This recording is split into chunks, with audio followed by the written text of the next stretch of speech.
Bismillahirrahmanirrahim. Nambihan ngalajeng ngalogat kitab Jurumiyah Babul Atfi. Babul Atfi ari eta bab martelakeun atop. Atop teh ceuk lugat mah arruju, kadar-kadar balik.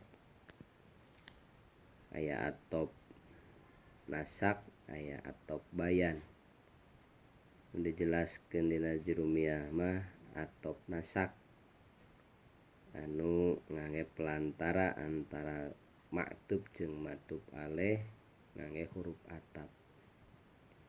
Sabariji huruf atap teh wa huruful atfi sareng ari huruf atap. Asyaratun eta aya 10. Wahia sareng ari ieu asyarah al wawu eta kahiji wawu. Wal pa'u kadua pa wa summa katilu lapad summa. Wa au wa am wa imma wa ba wala walakin wa hatta. Fi ba'dil mawadi'i dina sawarena pirang-pirang tempat. Pak mangkain lamun atop ta ngatapkeun anjeun biha ku make huruf atap anu 10 alal marfu'i kana maktub aleh anu diropakeun ropa ta kudu ngaropakeun anjeun kana maktubna. Au alaman subin atawa ngatapkeun anjeun kana maktub aleh anu dinasabkeun nasab ta nganasabkeun anjeun kana maktubna. Au alama jumi au ala mahpudin gitu kalangkung. Au ala mahpudin atawa ngatapkeun anjeun kana maktub aleh anu dihopadkeun hopad ta ngahopadkeun anjeun kana maktubna.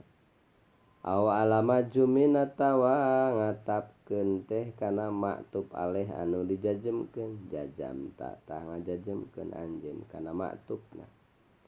Takulu ngucap anjeun koma Jaidun wa Amrun. Koma geus nangtung saha Jaidun ki Jaid wa Amrun macana diropakeun jeung ki Umar. Wa ra'aitu jeung ningali kuring Jaidan ka ki Jaid wa Amron jeung ka ki Umar. Wa marartu jeung ngaliwat kuring bi Jaidin kalawan pependak jeung ki Jaid wa Amrin jeung ki Umar. Wa Jaidun jeung ari ki Jaid lam yakum eta teu geus nangtung itu Jaid wa lam yaqud jeung henteu geus diuk itu Jaid. Babu taukid. Oke, insyaallah diteraskeun deui kana bab taukid. Wallahu a'lam bishawab.